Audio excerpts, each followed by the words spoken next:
It's obvious that if a government wishes to control its people and make sure they do exactly what they're told to do, they have to monitor their people. They have to know what they're doing at all times.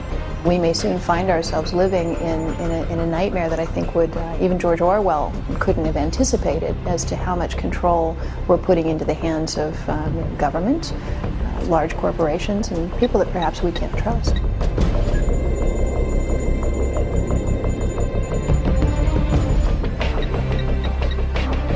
If you're talking about wars, if you're talking about money management, if you're talking about orchestrating crisis, these people behind it sounds like a conspiracy.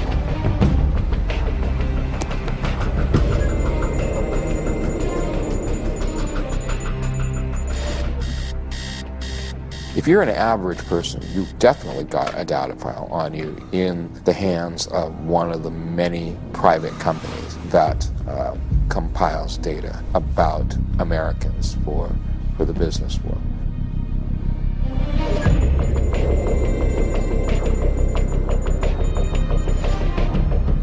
In Austin, Texas, and other places around the country, they're using smart thermostats. And they will, the power company actually gives you a thermostat for free, installs it in your home for free, charges you nothing for it, but there's a catch. And the catch is, to get this high-tech, fancy thermostat, you have to allow them, in the event of excessive power consumption, to reach into your home through radio waves and literally turn it off.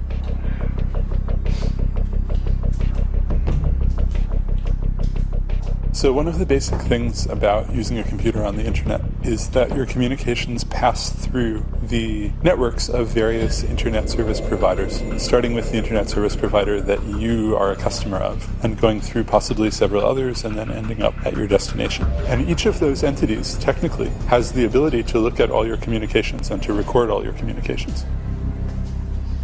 How'd you sleep? Good. How about you? Coffee's on. Thanks. One of the most alarming trends has been the increased centralization of personal information. I'm a little worried about Kate's cough. She's got a headache, too. She'll be fine. You are buying all sorts of stuff. That means the consumer credit folks will have you. But I will check online to see if anything matches.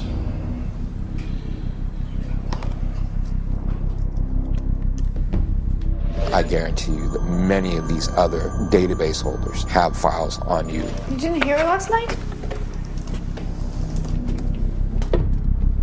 Many, many more entities have wanted to know, well, what kind of a person are you? I wonder if she'll want to eat something. No, nothing here. She's always grumpy in the morning when she wakes up, though. Kind of like somebody else I know. Nice. Well, I gotta get going.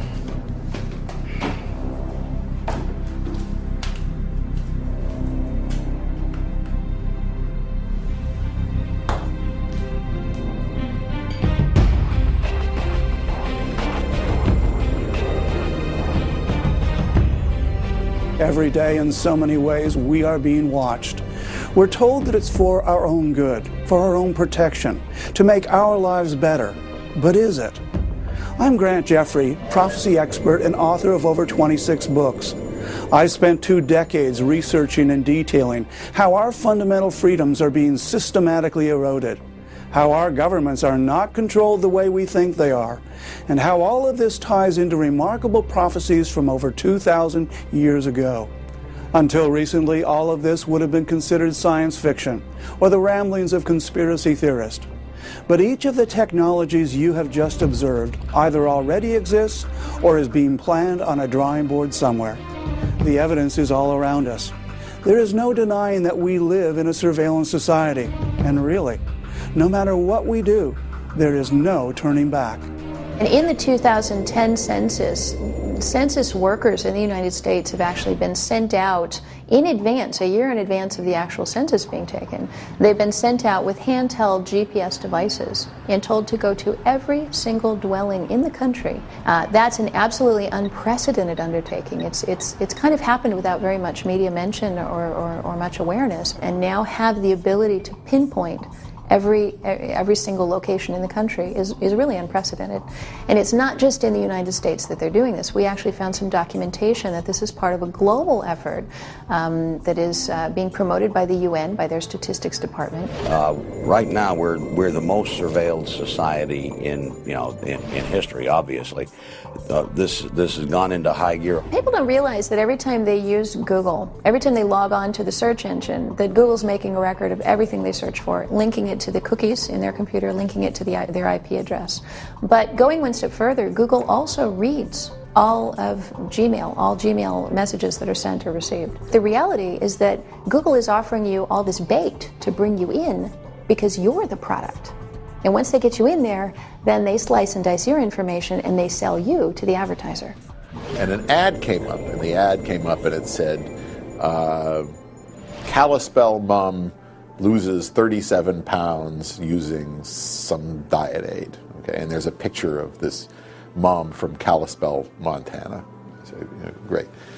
I have to come home eventually, school's starting. I pack up my computer, I bring it home, connect it to my home here near Boston, and go back and visit the same web page again. And an ad comes back up, same woman saying, Brookline mom loses 37 pounds using such and such diet aid. So, of course, they know whether I'm in Brookline or Kalispell because they have to ship the bits one place or the other. In November of 2008, there was an effort by Google to show that they were able to pinpoint a disease outbreak, a flu outbreak, before the Centers for Disease Control could do that. Based on their sophisticated algorithm, that they could tell that the person doing those searches had the flu. They were searching for chest congestion or thermometer or certain types of medication, cold or flu medication. And whenever one of those keywords would be entered into Google, they would, it would set off a red flag. They would pinpoint that person's location based on their internet service provider, and then they would put a red dot on a map. And over time, you would see lots of red dots in certain locations on the map, and then they shared that information with the Centers for Disease Control. And sure enough, they were able to pinpoint those outbreaks 2 weeks in advance. Now, some people might say, well, gee, that's a really helpful thing to do. But when you log on to Google to look something up, you don't do so with the expectation that Google is going to be capturing your information, studying you, and handing that information over to the federal government. So I think a lot of people found it very, very invasive. And what it raises is the potential for Google, or really any other internet service that you use, to turn over other sorts of information. Who's concerned about abortion rights, or who's a Democrat, or who's a Republican, or who is, who has an interest in the Second Amendment. Well, because we don't always know the downstream risk and the downstream harms.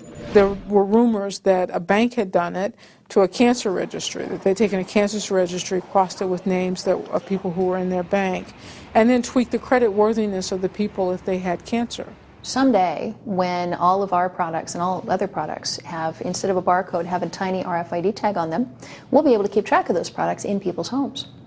And their proposal was that a smart refrigerator would actually have an RFID reader in the fridge. Every product that you put in the refrigerator, from the milk to the cream cheese to the hot dogs, would all have an RFID tag in their packaging. And so the refrigerator would actually know its contents. There are plans afoot to actually monitor your garbage.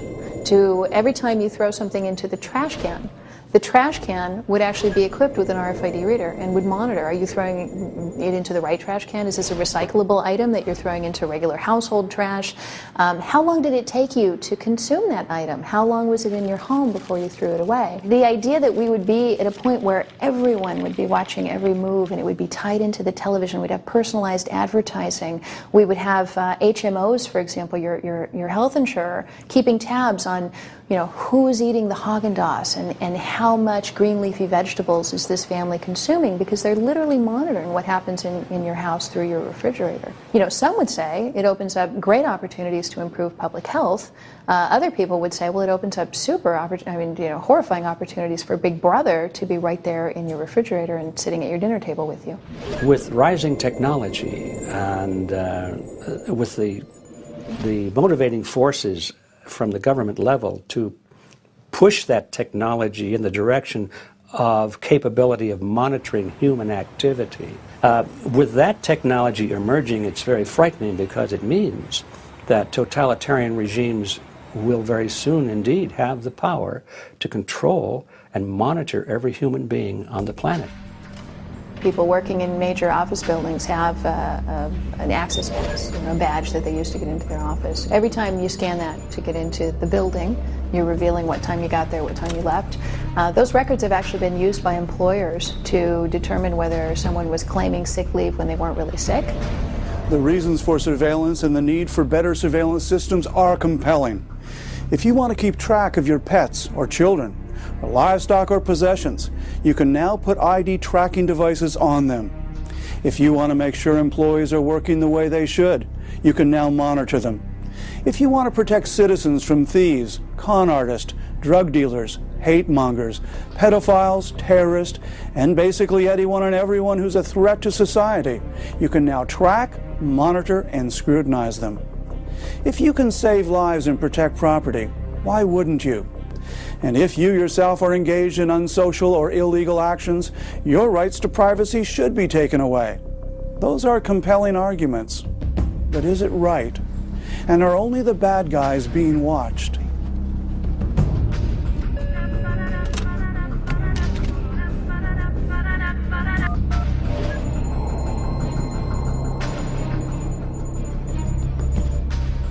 Hey, honey, what's up? What's that tonight? Oh, well, we need to be there.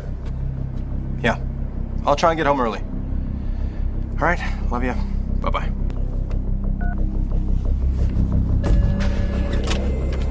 Whenever people say, if you aren't doing anything wrong, why do you care if people watch you? I kind of turn that around and I say, well, if I'm not doing anything wrong, then you have no business watching me. President Bush, Attorney General Gonzalez, and the head of the NSA all admitted that, well, the Times was right, that the NSA had been spying on Americans without the warrant required by law, required by the Constitution, and required by federal wiretapping law, and that they had been doing this for a number of years. There used to be a joke, we're from the NSA, we read your email so that you don't have to. All of our phone calls are now processed essentially by computers in a digital form. And so wiretapping a phone call is just a matter of telling some of those devices to remember or to divert some of those bits, rather than necessarily physically clipping anything onto anything. So as you can imagine, it's very cheap and very straightforward.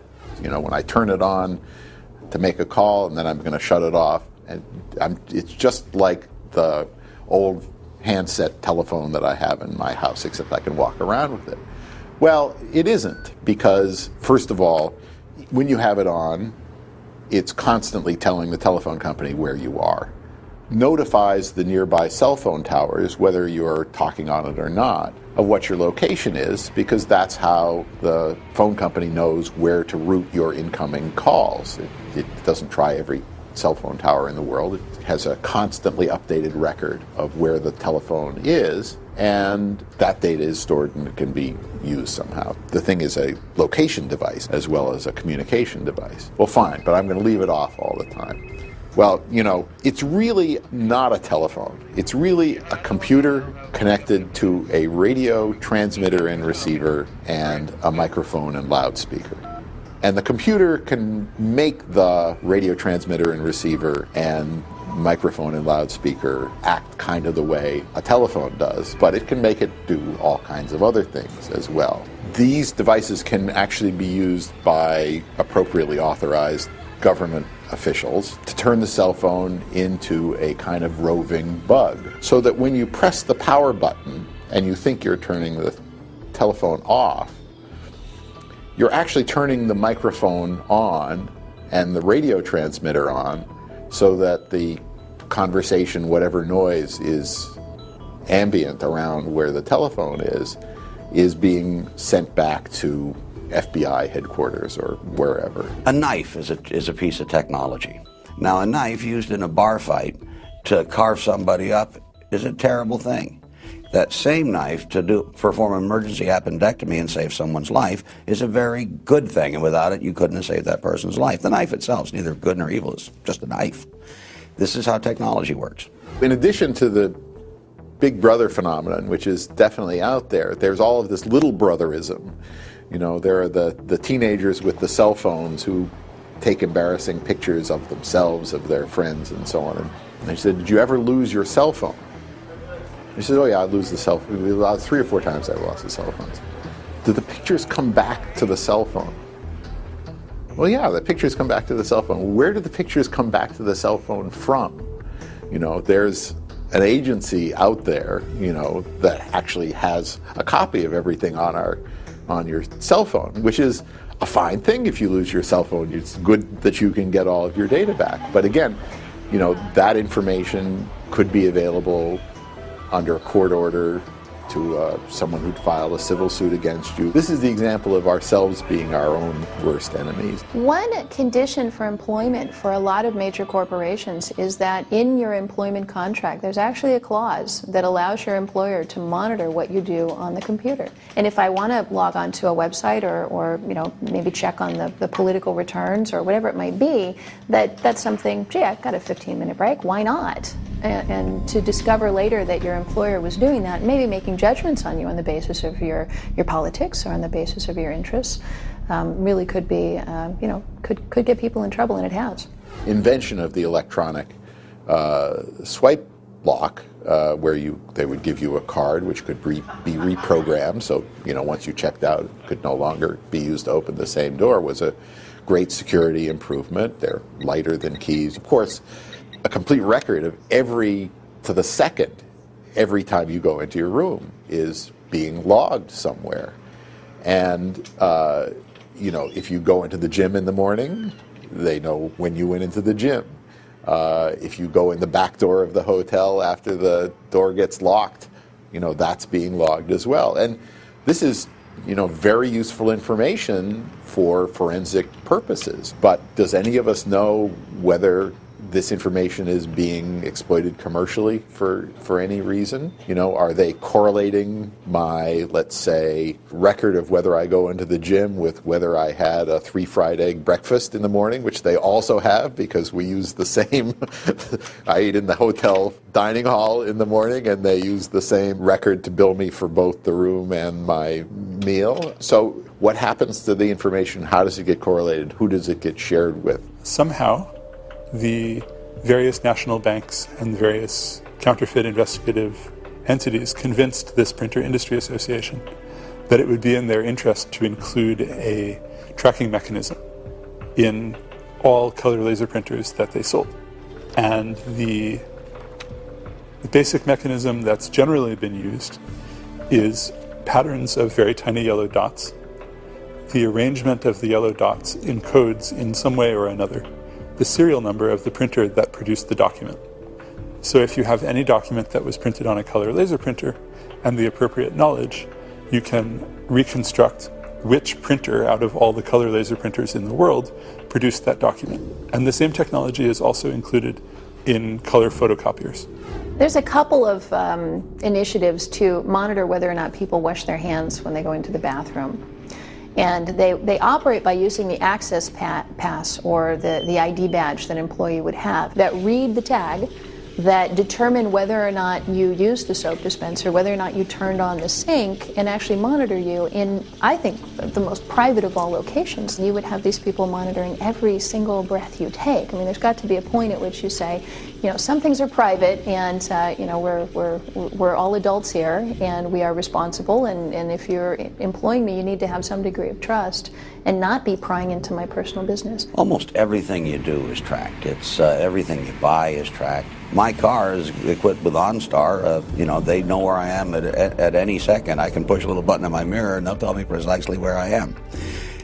Some of this stuff is good, some of it's bad. If I was a car thief, it would be bad, because OnStar can also turn the car off while I'm in the process of stealing it. So in the communication surveillance area, what we're talking about is systems or programs to try to keep track of what people are saying on the phone, surveillance of what people send in an email, surveillance of the records of who you talk to, when you talk to them, and for how long. Then on the other side, with location surveillance, very much into systems that track where you go in everyday life. And this is really a growing area of concern for the IAFA. You get that with the growth of public video surveillance cameras that actually watch you and record your images while you're in public places or in shopping malls or pretty much anywhere. That also comes about from, say, GPS devices, which can allow you to be tracked. Cell phone technology can allow you to be tracked. And then finally, of course, RFID tags, which can allow you to be tracked. So you have a lot of different modalities of location surveillance that are all of great interest both to the government and also to commercial marketers. It's almost impossible really to live off the grid. You have to live without credit cards. You have to live without bank accounts. It's hard to go in and out of the country. One of the areas about which I've been alarmed is the kind of information you have to give up at the border when you go in and out. If you carry a computer with you, U.S. border security asserts the right to inspect what's on your computer in the same way they can inspect what's in your suitcase. And since our whole lives now, many of us are on our laptops, pretty much everything professional and personal about us is there. So we've seen in certainly that the FBI, they are customers of ChoicePoint. They will call up data about people from ChoicePoint and they say, well, if any merchant can use ChoicePoint, why can't we? So it's a very, very promiscuous world when it comes to data about us, because both the government wants to know about us and private businesses want to know about us. And when they gang up on everyday people, it's really quite an unholy alliance.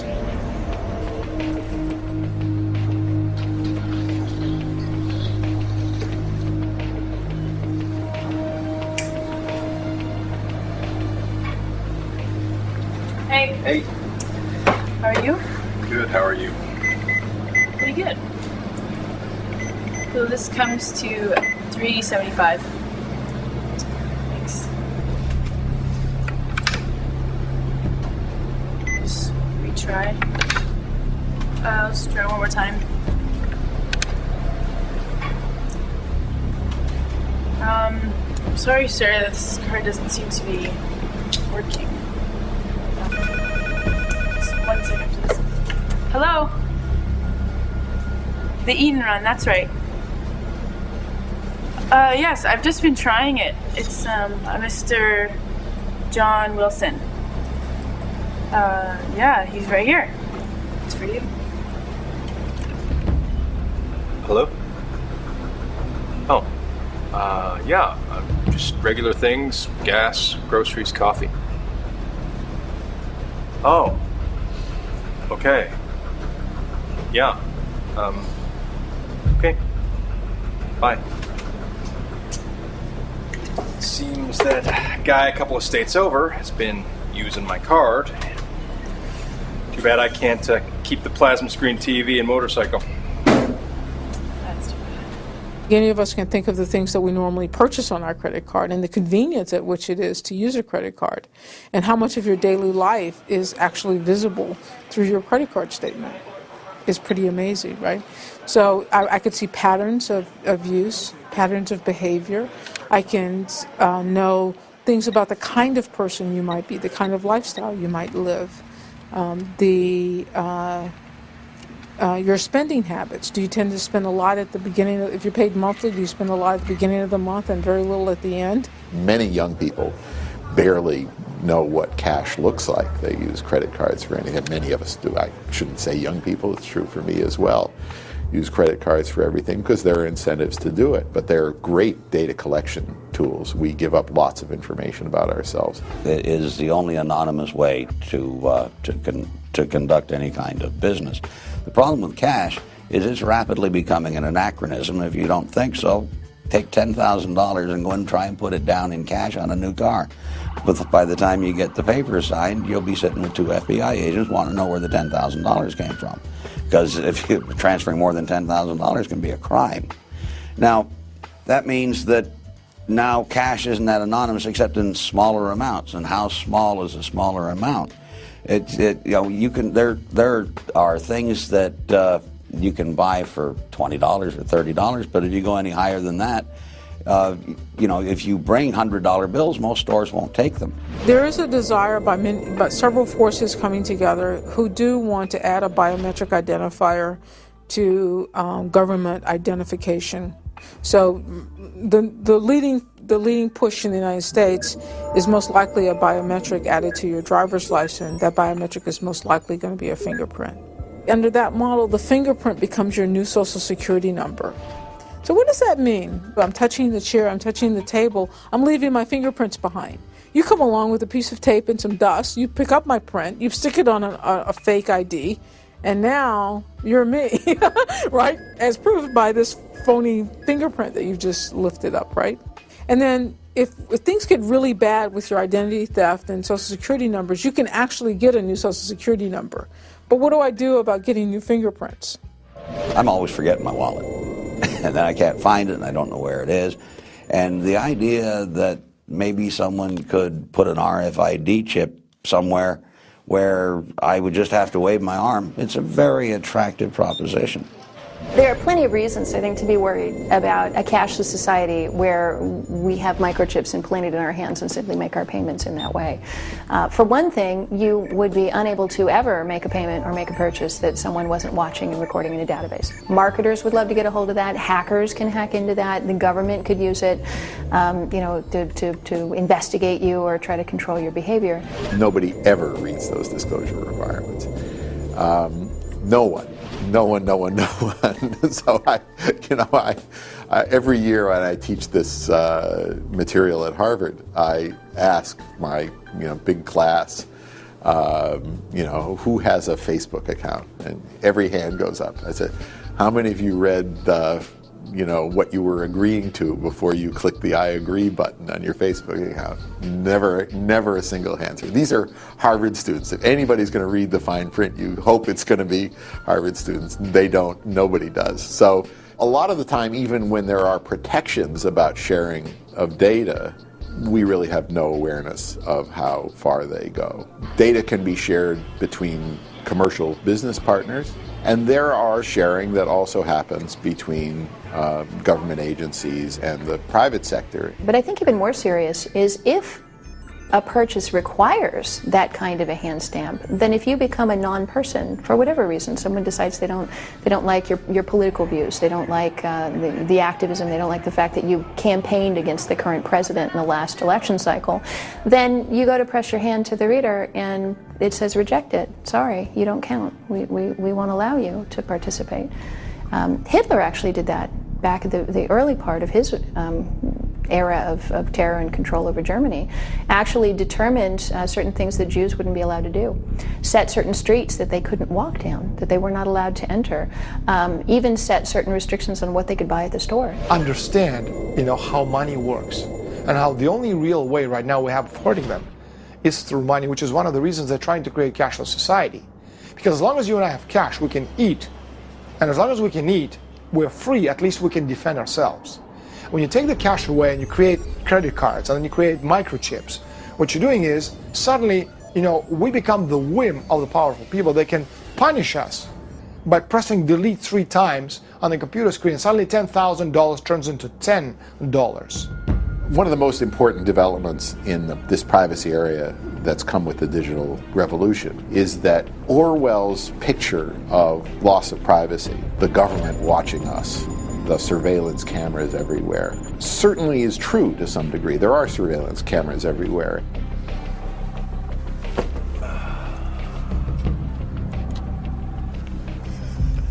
That's hilarious. Where do you get all this stuff?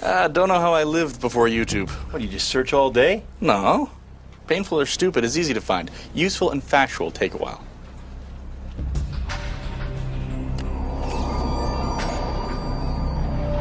Employers, law enforcement agencies, stores, insurance and credit companies, hospitals, and the government would all argue that their surveillance is necessary. They'd also all state that individual surveillance and data systems are not invasive and pose no threat of creating personal profiles or a data shadow. Simply stated, one source of surveillance at one location on one part of a person's life is not a real concern. But if all this disparate information is gathered and sorted and filed in a central location, it would create a complete and detailed profile, much more invasive than anything even a police check could get. The infringement on individuals' personal freedoms and the possibilities for abuse would rival George Orwell's Big Brother government. You go through your life, almost most of the time, some computer somewhere is recording something about you. And so if you think about it, it's just, tons of information on each of us. And then there are certain efforts of some kinds of data that are put together to build profiles and so forth. So there's just a lot of data. There's just a huge explosion of data being collected on individuals. One of the things that people often say is, who's going to be watching me all day long? Who has the resources or the time to watch me? And the answer is really no one is going to be sitting there watching everybody. There's not enough resources for that. But the computers can do it. Now that we have almost unlimited storage capacity on computer hard drives, it's possible to record everything that happens in front of a video camera or every transaction that occurs, in a credit card database, for example.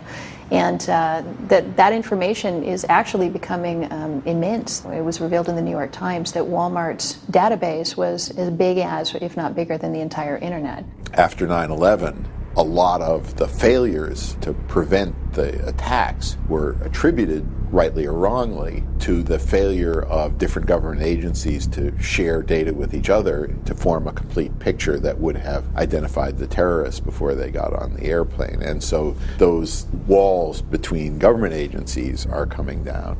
And then it turns out in the U.S. there's data the government is prohibited from collecting itself, but which it can perfectly well go buy on the open market from private vendors. Even where there are walls that are supposed to keep the data separate, they come down. I mean, just pretty much across the board, there's this ongoing demand for linking more and more of the information on individuals.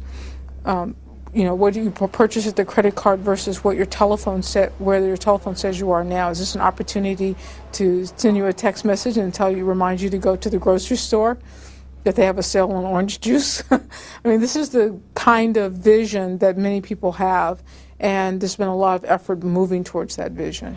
In a computerized age where information doesn't vanish into the air, but is always being recorded somewhere, and then collected, aggregated into a database, is that every purchase you make, every step you take where there's a public video surveillance camera, when you use a credit card, the searches you do on Google, all these things get collected. And the way the law looks at it right now is, well, you typed in that search term to Google, so you knew they were going to get it. Of course they have the ability to keep it. And because, as a practical matter, we have this giant information collecting system, the threat to privacy today is far, far greater than it ever has been. It's more like the creation of an encyclopedia. And if you think about an encyclopedia, back in the old days when you had A through Z encyclopedias, you wouldn't sit down and read every single volume. But when you wanted to look up Amazonian tree frogs or the country of, Colombia, it was right there at your fingertips.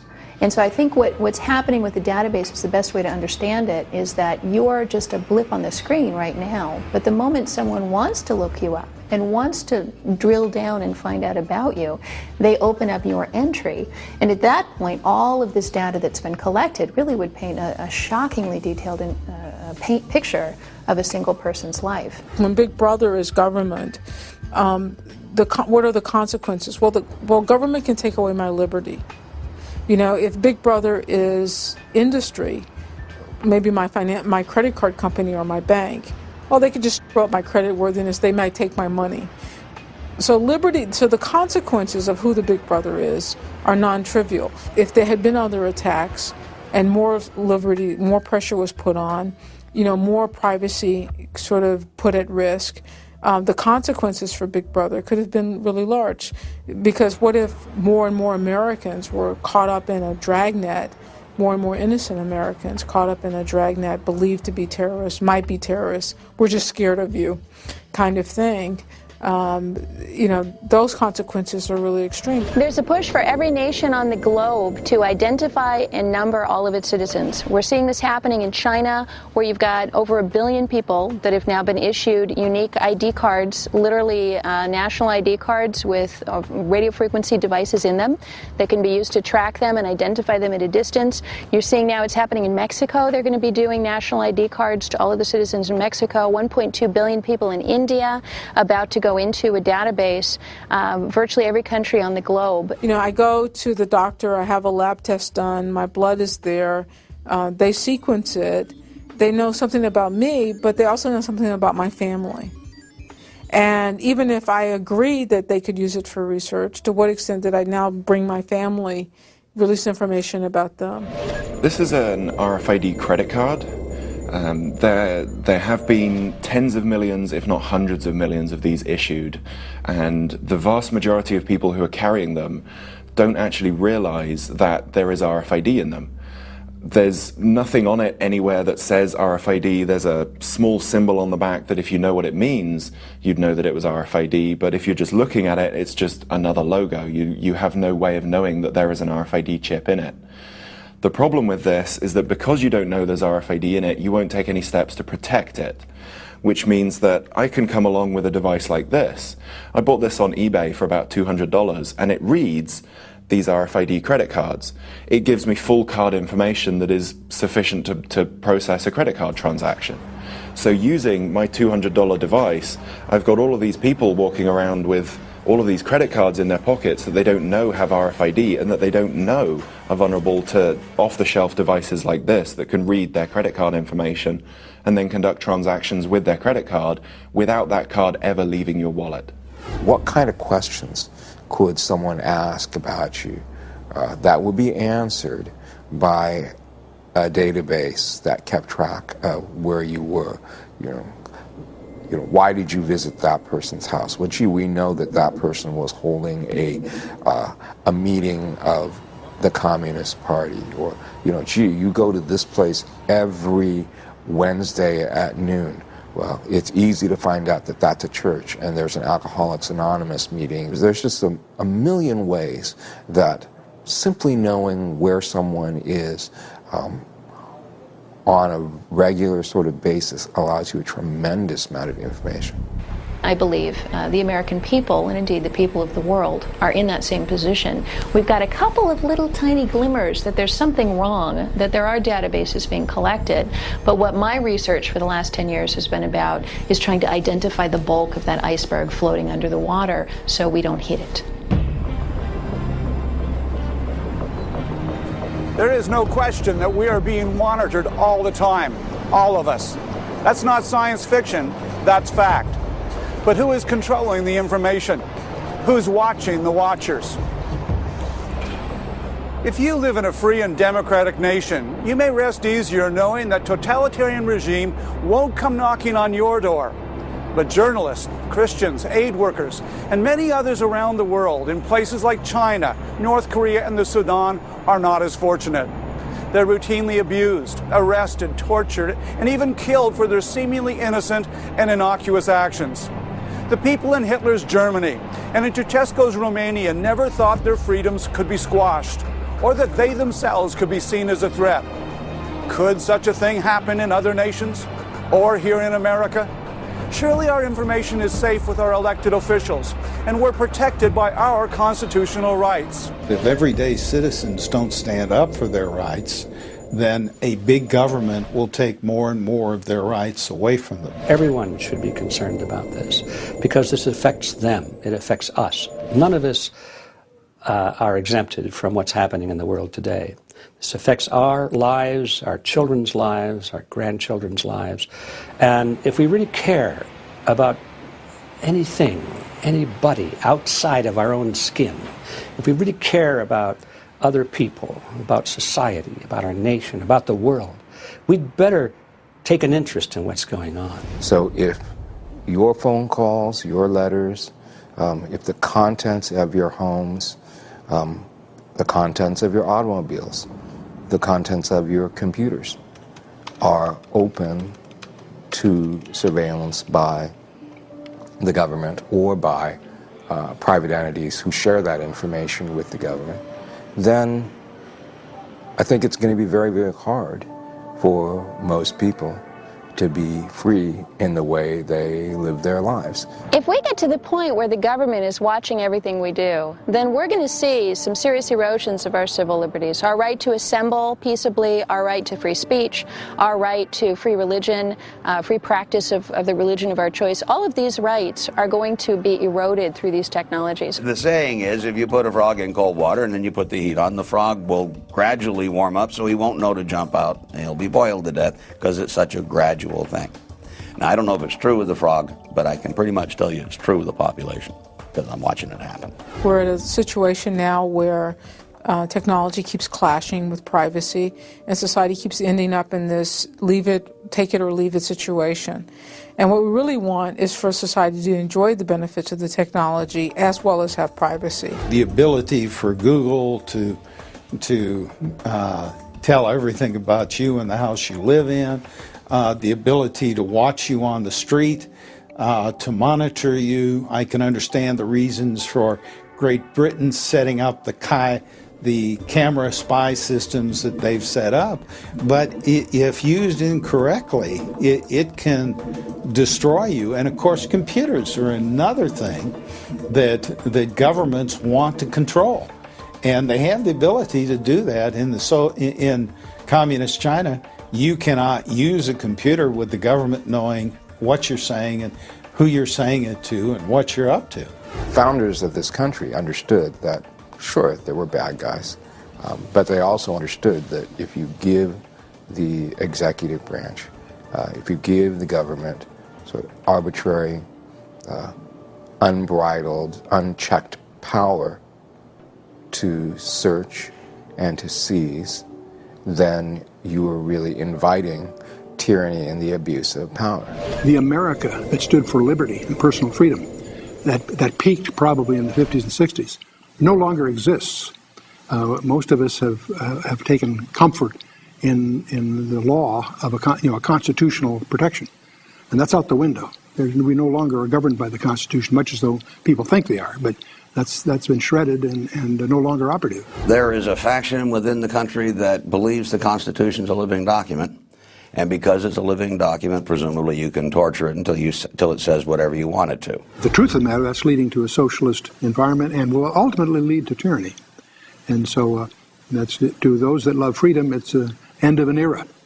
The great experiment that was once America has been prostituted by special interests. The environment is the cover for the real objective of sustainable development, which is to change our system of justice and change our system of economics to a system of social justice. You can talk to most judges in America today, and they will proclaim themselves to be agents of social justice. Well, there's no concept of private property in a system of social justice. So what is being done is our whole foundation for the American experiment is being undermined with this environmental move. You know, we all want to promote those good causes, but the real question is, how much bang are you really getting for the buck? Are we really making a difference, or are they just trying to get more surveillance power? You're going to see increasing encroachments on freedom of speech. And it takes some interesting colorations. In the press, you can say what you like about against Christianity, no problem, but you say a peep against Islam, and you get clobbered. In our schools, They'll teach Islam, but you're not allowed to teach the Bible. This is a unique political experience in all of human history, and the future of humanity really depends upon the political recognition of every individual's unalienable rights.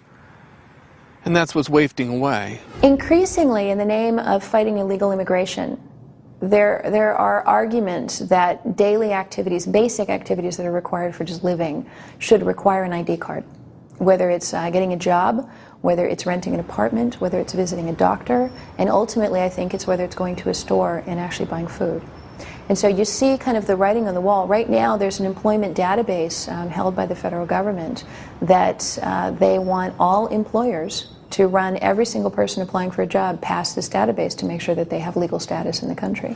For many years I've been concerned about the long-term likelihood of a free world for my grandchildren and my children, and now I'm very worried about it for myself because things are accelerating so fast. One of the big concerns that I have is if you get to the point where everybody's carrying RFID tagged items, whether it's a driver's license, whether it's a tag in your jacket, whatever it might be, then all it would take for the government in order to round people up or put people on a watch list, they could just put an RFID reader in a backpack, they could blend in with the crowd, mill back and forth, walk among the protesters or the gatherers or the people in the church or the mosque or wherever it might be, and automatically download and capture all of their information, upload it to a huge database and say, these were all the people who were seen at the peace rally, or these were all the people seen at the Democratic National Convention, whatever it might be. I think surveillance and tyranny, or surveillance and the loss of freedom, really go hand in hand when you look at other civilizations, other societies over the years,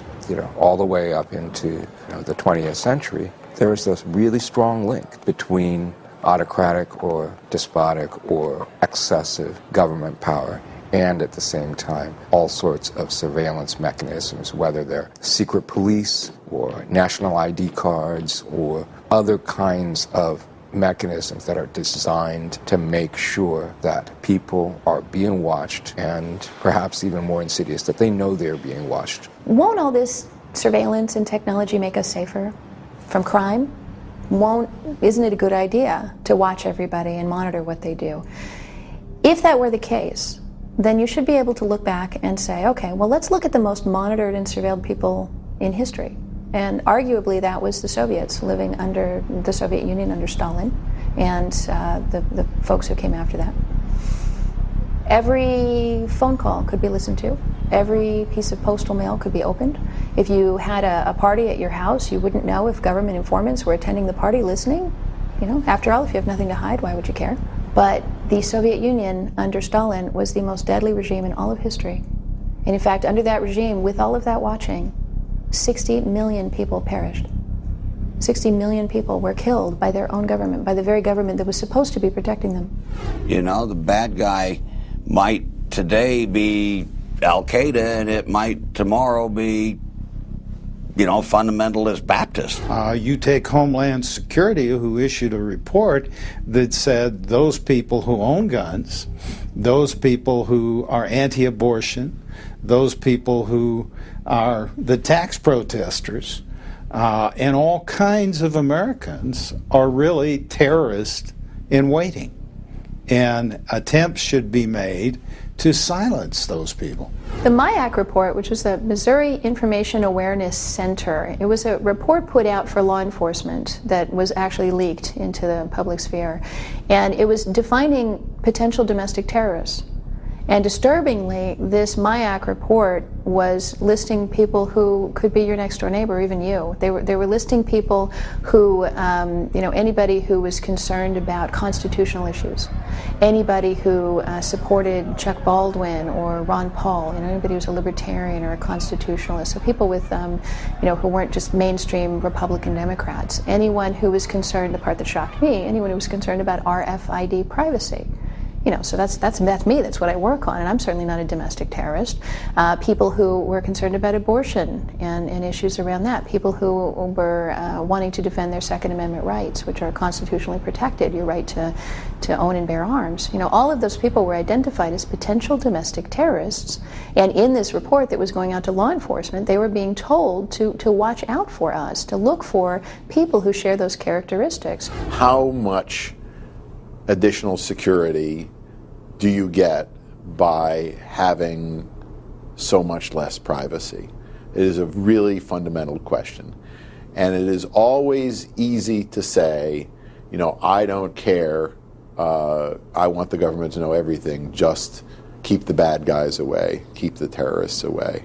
Our history tends to demonstrate that governments repurpose information. They get information for one purpose, and they use it for something else. The unchecked surveillance tends, in the long run, to cost us more than the security that we gain from it. Well, I'd like to know how they define the bad guys. You see, in Germany, that was true too. The bad guys there were Jews, and they murdered 6 million of them.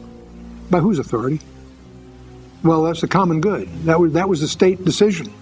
You know, the whole concept of master race. All those ideas were given the color of law. You see, the way you persecute a people is find out what they do, disparage it, marginalize them, and then pass laws against what they do, and then enforce the laws. When it came out that the government and the Census Bureau was collecting the GPS coordinates of everyone's front doors, a lot of us said, why would you need that? You have the street address. You clearly know how to find the location, or the census worker couldn't have gotten there in the first place. So why would you need this extra step that's costing an enormous sum of money? The only explanation that could occur to many of us is that they'd want to know the GPS coordinates of your house so that they could target you. And that sounds crazy, but when you look over at what's happening in Pakistan and in Afghanistan, where there are unmanned aerial drones that can literally target a home, we regularly hear about houses that have been blown up by the military. There was a wedding party going on in this house, and then boom, bombs were dropped on it, and it was blown up. So I think there's a real question mark. Now it becomes a question of whether or not you trust the government. The problem with governments is they're made up of people. If you didn't have people in them, they'd probably be okay. But, you know, as soon as you give a guy a little bit of power, well, you know, that's never quite enough. It becomes his mandate. It's his human natural instinct to accumulate more power. One of the problems when you create these technologies is it's like putting a noose around your neck. And you may think, well, gosh, it's someone I really trust, and you know, where's the danger? But then that person you trust goes away, and then someone else can rise to power. We've seen it happen all over the globe. We've seen it happen century after century, where evil people have this bizarre tendency to rise into positions of power and authority over others. You know, you look at what Hitler was able to do with very limited technology. He was able to pinpoint, single, and destroy large numbers of people that he just personally decided he didn't like. That capability that he had back in the 1940s, I mean, multiply that exponentially in terms of what could be done today. You could, turn people into non-entities. You wouldn't even have to kill them. You could just make it so they couldn't access the ATM machine, they couldn't go to the grocery store, they couldn't get to see the doctor. So I think the bigger picture and what we need to be thinking of as a society today is we really should not be creating the power to destroy our lives and putting it into anyone's hands. You know, whether you trust the current administration or not is really irrelevant, because ultimately I believe there will be someone who will come along and who will take advantage of that. They'll remove all the safeguards we put in place, and then we're just going to be sitting ducks. One of the founding fathers said, you know, those who would trade liberty for security deserve neither.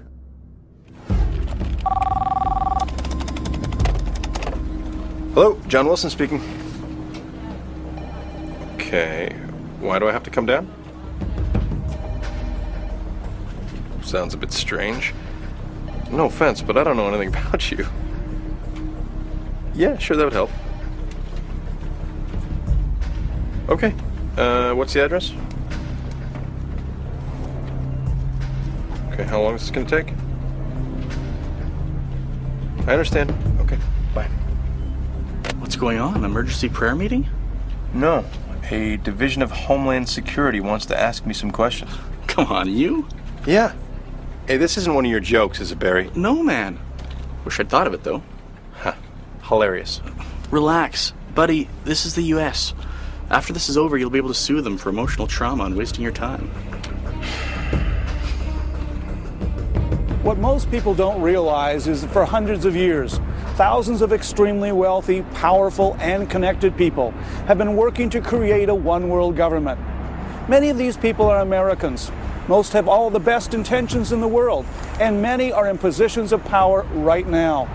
With every passing year, with every new crisis, the reality of America not being in control of its own destiny comes closer and closer. I believe all of us should be concerned about world government, especially if you understand those who are at the forefront pushing this agenda. If this comes in, I don't believe that it will be a democratic world government, although some of the organizations pushing this agenda are trying to make that case right now. I believe it would be a highly centralized world government where if you disagree with those in authority, you have no option but to go along. Those who disagree with them would be persecuted. There's no doubt in my mind. We would lose our freedom of speech. We would lose our freedom of worship and any other freedom you can imagine unless you are willing to come under their authority. They believe that freedom is not a good thing in the world today. They really believe that. They think that freedom leads to anarchy, it leads to non-unity, it leads to inefficiencies and so forth. And of course it leads to challenge of their own rule. And so they really want to bring all of mankind into some kind of a regimen. We're at the point in history right now where two groups of people, those who believe in the good of humanity and who stand for justice, and the other side, who for the last 800 years have been trying to destroy the very semblance of what society really means, and in the concept of humanity. And we're at the point right now in history where there's no second choices, third ways, or fourth opportunities. It's a time where everybody has to make a moral decision, whether to defend truth, justice, freedom, and basically the planet, or take up the point of view of the other side, which is the destruction of nation-state republics and the destruction of life on this planet. There are several different organizations that have risen to the forefront, depending on whether they're pushing the political, the economic, or the spiritual aspects of the One World movement. And within those organizations, I'm speaking of the United Nations, the Council on Foreign Relations, the Bilderberg Organization, and others. There are those, even in the current administration, who have this type of view of the world that they want to move the United States and Western society in the direction of globalization and world government. If you tear down the barriers between the countries of the world, and there is this, I call it mafia, this powerful mafia above the countries of the world, they are coming down through sustainable development in the United Nations and all kinds of control to take the soul of the world. I have covered 105 global meetings. I've interviewed presidents and prime ministers. I've read tens of thousands of pages of their documents. This is not fiction. This is fact. A lot of these societies and organizations working together, but it's not only the secret societies that work together. The reason they're so powerful, so difficult to destroy, is that they have politicians on their side who are tapped into the societies. You have members of Congress or Parliament. You have the banking representatives. You have the royalty. You have the newspapers, who of course form part of this elite and are sworn to secrecy. And then of course you have NGOs, non-governmental organizations, are also tapped into this because, again, you control all these organizations through money. When I first understood and saw world government at my first global meeting in 1994, first I was shocked. I was amazed. Why wasn't anybody talking about it? Why wasn't anybody doing anything to protect the sovereignty of the United States? And if we look at the source of these problems, we find here, at least in the United States, we find a relatively small group of people. It's called the Council on Foreign Relations.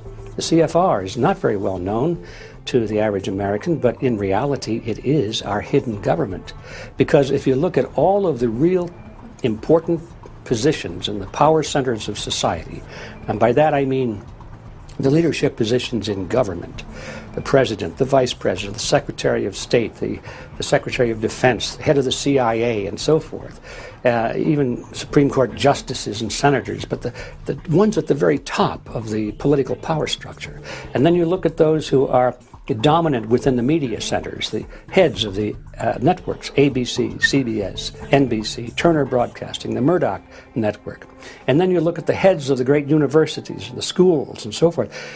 It doesn't take a lot of people to really control the masses if they're at the heads of these kinds of organizations. I believe that economics ultimately will be the #1 way in which the emerging world government will try to control people. If you can control a person's ability to buy or sell, you can run their life. If you have a single currency over the whole world or currency system, it provides no other alternatives or options. Back in 1968, George Ball was the Undersecretary for Economic Affairs with JFK and Johnson. At the meeting in Mont-Tremblant in Canada, in Quebec, he said, how can we create corporations that shall one day give orders to governments? And that's what Bilderberg is all about. It's not one world order, it's one world company limited. Highly organized agenda to break the back of the American free enterprise system because it stands in the way of those that have a globalist agenda. And they're succeeding. And so backed by big money, backed by the trade unionists, backed by the multinational corporations, they're all playing that game for their own reasons. Increasingly, our utilities are under the influence of people from other parts of the world and other governments. Most of our main industries are now a majority foreign owned. Few Americans have any idea of this. And the powers that own our major industries, for the most part, favor globalization and world government. So they are, I would say, a big part of this drift toward world government. The main event is the wholesale destruction of the world economy. Are you saying to me that Joe the plumber is more intelligent than David Rockefeller? If he's lending the money, the question is why? So you destroy the economy. And you destroy the wealth of the people because, again, you destroy the wealth of the people, you destroy the power of growth of nations, and of course, the population base. I believe we are just one major world crisis away from having a totalitarian type of system in place. Our indebtedness here in the United States is now approximately $65 trillion in foreign obligations. It's way beyond what most people realize. It can never be repaid. And because the United States has presented a specific challenge to globalists, because the American people have always been an independent, freedom-loving people, so how do you get the United States into a global government? Well, ultimately, you have to crash their economy and make them so dependent on foreign powers that you can blackmail them to come into a system. The thing about this is you have to have a crisis big enough for the public to be able to accept whatever the solution is. It can't be a half-baked crisis, as like Rahm Emanuel said a few months back. The last thing you want to waste is a good crisis. Every time we turn around, there's a new crisis. There's an economic crisis. There's a war crisis. There may be a pandemic crisis. There's a crisis everywhere you look. And as long as people are in this crisis mode, they're not very vigilant about watching what's happening to their liberties. All they're thinking about is, oh, government, do something, protect me, save us from all of this. And the government says, yes, that's exactly what we intend to do. Every time there's a new war or a threat of war, there's more motion in the direction of merging our military with other national military forces through the United Nations, so-called peacekeeping forces. So all of these crises lead to more legislation, more treaties, and a more movement in the direction of giving up our sovereignty as a nation, merging with a global structure, and the creation of that global structure into a totalitarian system. Thanks again for coming down, Mr. Wilson. I know you're a busy man, so we'll try and keep this short. Come on and have a seat.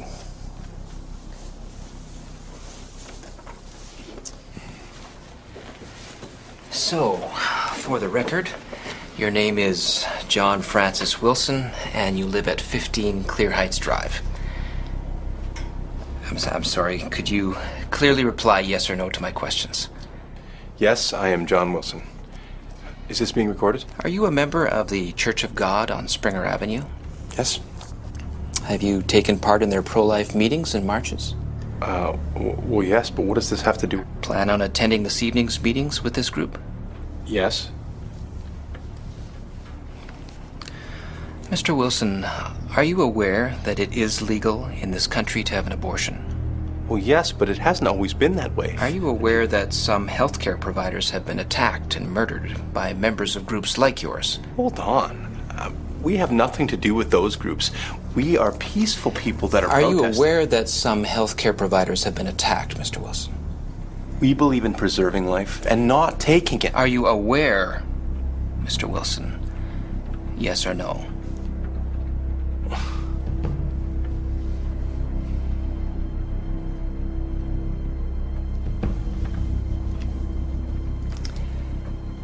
You are a member of 3 different right-to-life groups. You are a member of a number of evangelical Christian organizations. You've donated money to Christian Science Research and the Salvation Army. You receive daily emails from radical organizations that encourage prayer for our government on matters of policy. You signed a number of petitions supporting the traditional definition of marriage. You frequently visit websites that are pro-Israeli and others that believe in an imminent cataclysmic event. Your wife and children are also enrolled in or are talking to many other radical anti-social organizations and people. Mr. Wilson, there's a lot more here.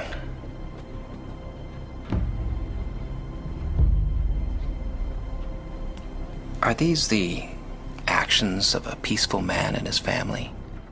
I'm terrified by that thought. A global government, that would mean that the franchise we have for freedom and for allowing everybody to vote would be destroyed. The ability for our people to accept the Bill of Rights and all the freedoms guaranteed in the Bill of Rights would be destroyed, because the rest of the world doesn't have the free press like we have. And women don't vote in most of the countries in the rest of the world. You don't have a society in Japan, you're guilty until proven innocent. You don't have the right to protect yourself in your own home or even defend yourself against violent criminals in Great Britain. All those freedoms that we have today would be taken away from us. So all that a world government can do would mean that the wrong people would vote on what's right for America. Why not have the people of the world living in unity, peace, and harmony? On the surface, it sounds good. But as you get deeper into the organizations pushing this agenda and look at where these people are coming from in the higher levels, it is a very sinister agenda. There's a lot of hatred for Christians and Jews. Read the Quran. If a woman commits adultery, she's stoned to death. If a thief steals something, he has his hand can't be cut off. There is no ability for the compassion of Christianity to exist and make us a kinder world with either Muslim extremists, communists, or dictators. And if we had a world government, all of those thoughts, beliefs, and concepts would have to be represented, including atheism. And there are a tremendous number of people in the world who believe that not only abortion is correct, but you should be able to terminate a life up to 2 years if something's wrong with the child. There are too many different opinions that are evil for us to have a world government that's harmonious unless we give up so much of what we believe in. You need to understand that the United Nations Charter is not based on the Constitution of the United States, sadly. In order to understand that, you need to know that, first, the Constitution of the United States, our freedoms come from God. They are not able to be numbered. They are inalienable. They can never be taken away. When you take a look at the UN Charter, our rights come from government, they are numbered, and they can be taken away for bad behavior. If a one world occult system comes into place, I believe we will entirely lose our freedoms to speak out, to worship freely as we will, to own property as we do now. I believe much of the world's property will be seized by the coming global government in the name of protecting the environment. Our healthcare system, if someone controls our health care, to a large extent they can control us. They can determine whether you live or die. Not only is it a tyrannical form of government, but it's built around the assumption that this is all for the greater good of the greater number. So the people at the bottom who are being told what to do are educated or propagandized or whatever you want to call it to believe that after all this is in their own best interest. A world government could actually dictate to a farmer what he has to grow, or maybe to get off of his land entirely and move somewhere else in order to save the environment. Maybe his piece of land will be designated special environmental property under the United Nations. That has already happened with some of our national parks, and I've seen a map that shows that ultimately as much as a third of the United States could be declared as one world property where people wouldn't have any access to it at all.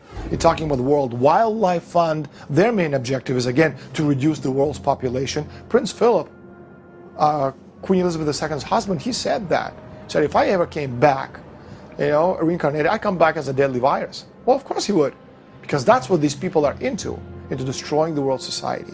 Now that's how one can begin to understand the real goals of the Agenda 21 Sustainable Development UN Global Plan. You see, that plan in its own expression calls for a reduction of the human population by 85%.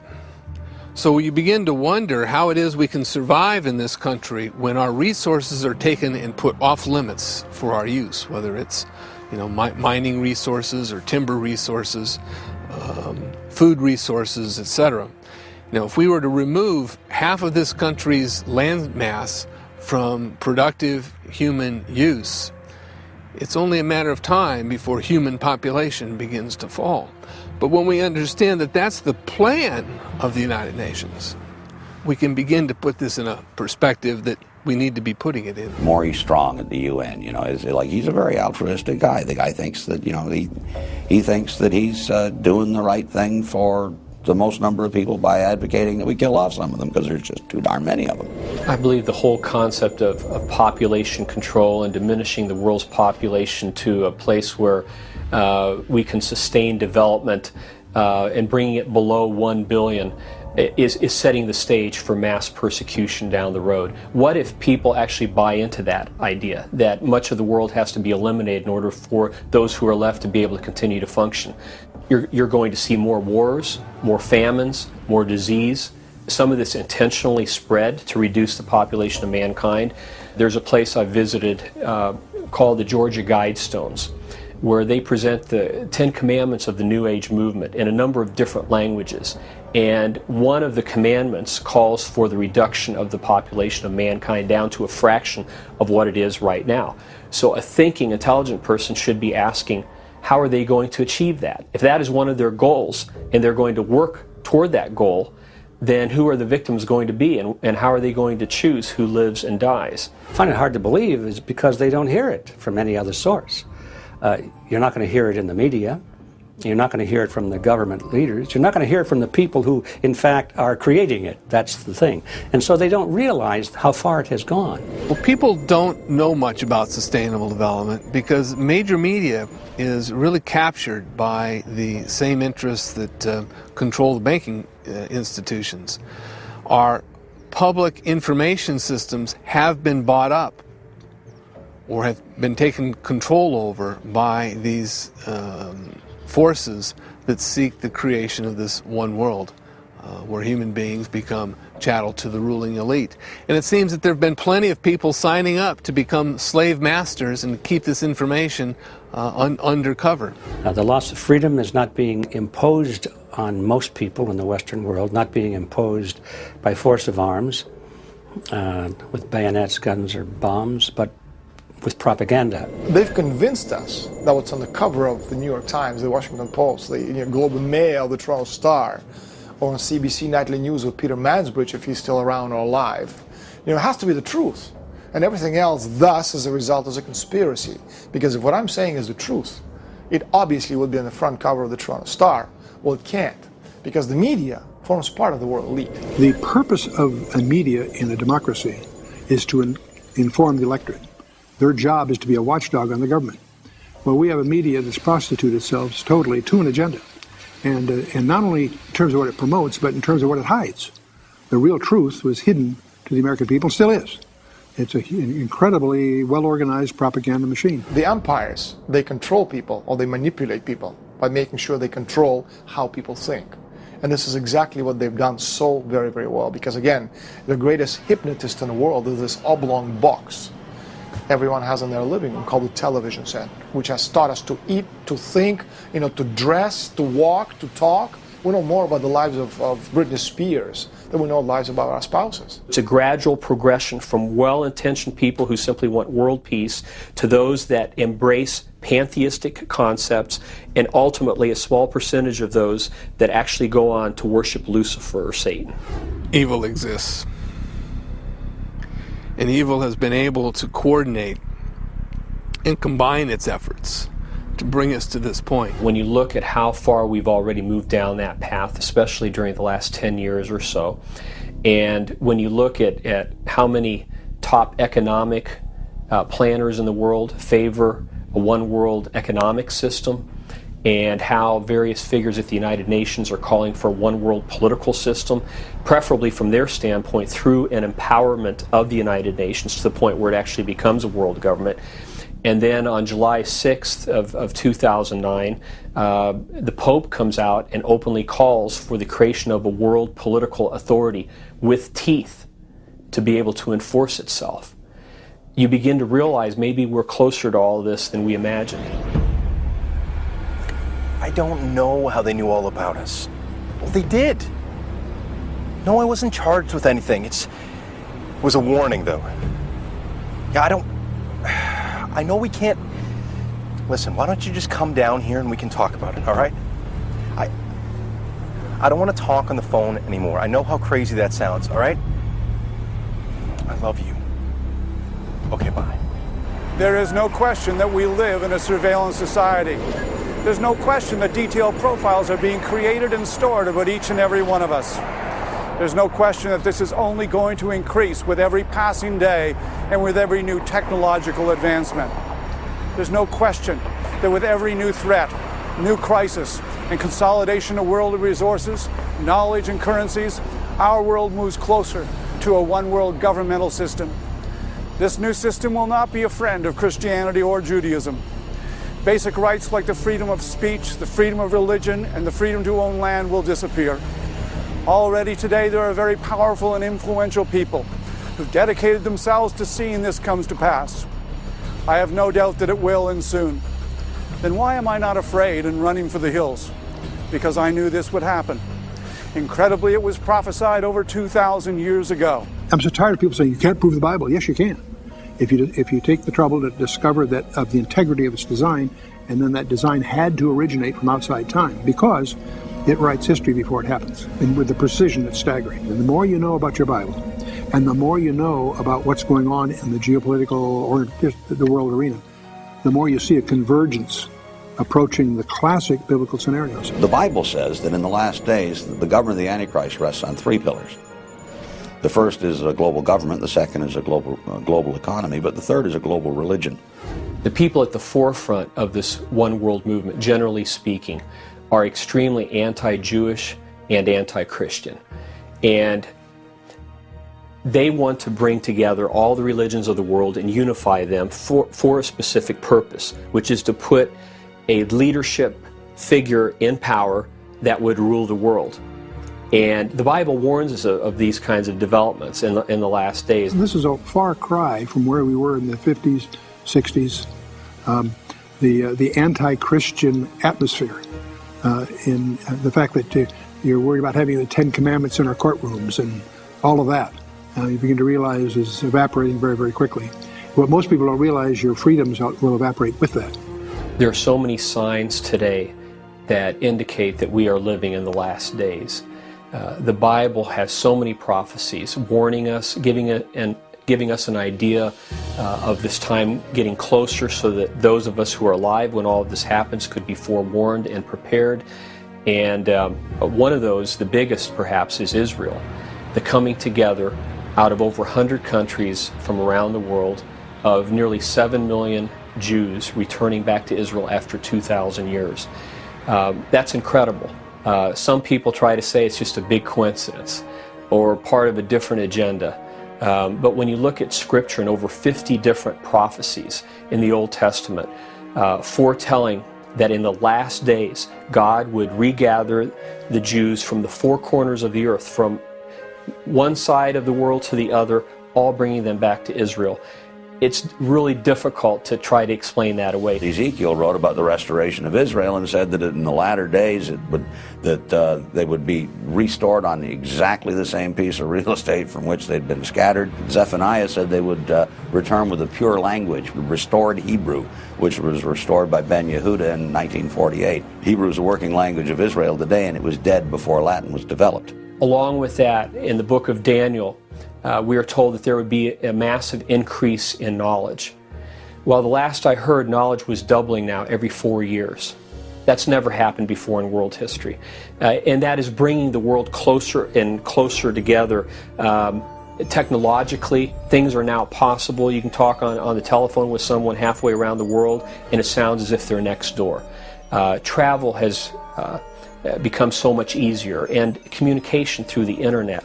All of these things have worked to make the world smaller, and, which brings me to my next point, to make global government possible, which in Revelation 13 and 14, we are warned of such a global system that would exist in the last days, a type of one world political system that would use its economic and military power to enforce religious worship. It wasn't even conceivable 1900 years ago, where any single individual could have such minute and centralized control of the economy that nobody could buy or sell unless they were part of a particular system. That was never possible. This is exactly what John saw, though.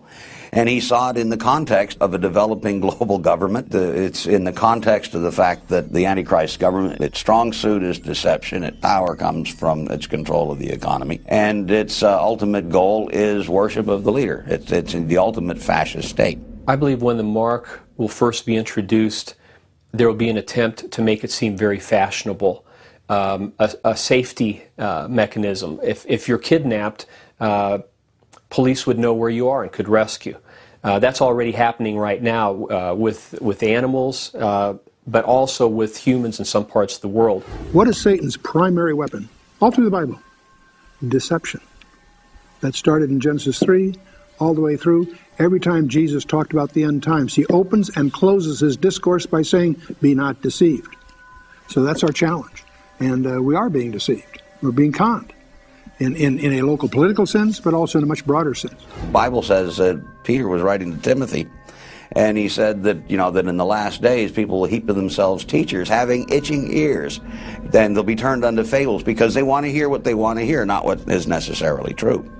And we're living in a generation now where truth is it has become like it's subjective. I mean, there can be two versions of the truth. Finally, in Matthew 24. Jesus warns us of an unprecedented deception that would take place at the very end of time, just preceding his second coming. Specifically in verse 24, he says that even the elect could be deceived if that were possible. Now that's got to be some kind of major deception for Jesus to make that type of statement. And we are seeing increased deception today, false religions coming in and taking hold in the United States, where just a generation ago most people would have professed a belief in Christ, or at least their ethic would have been Christian-based. The culture we're in is a very strange one. It denies the existence of truth. Well, what's the purpose of a university? I thought it was to pursue truth. What's the purpose of our scientific establishment? Discover what's true. And we live in a culture which denies the existence of truth. Another sign is the increased depravity of man.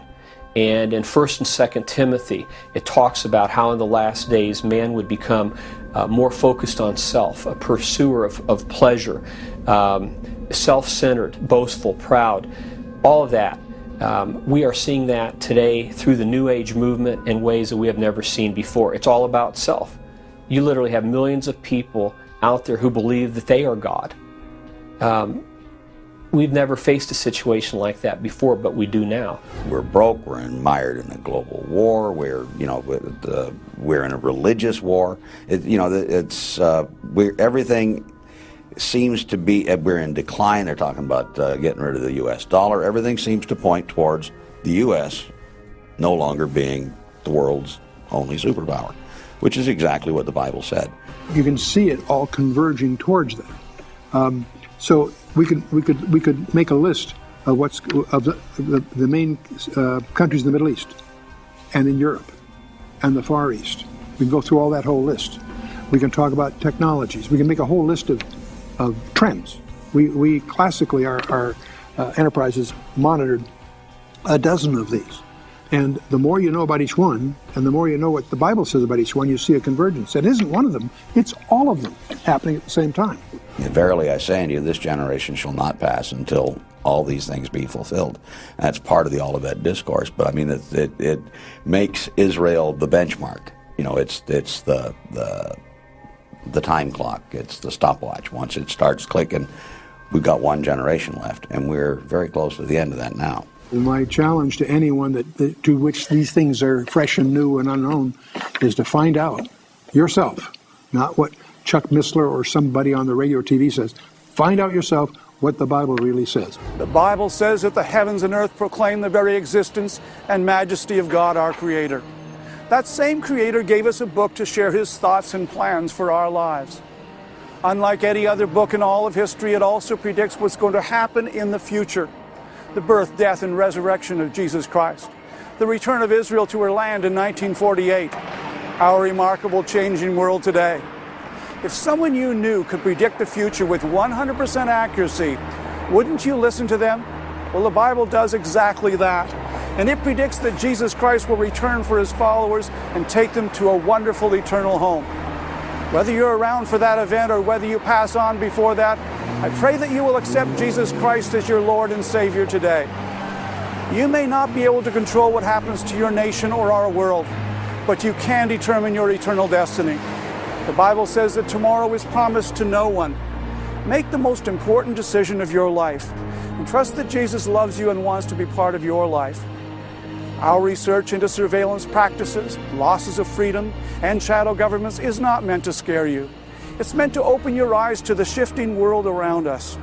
It's meant to shine a light on God's incredible prophecies. It's meant to bring you closer to our eternal Savior, Jesus Christ. What's going to happen a month from now, a year from now, 10 years from now? How do we prepare for it? And the one thing that the Lord over and over impresses on my heart is the importance of staying close to Him and taking it one day at a time and keeping our eyes focused on eternity.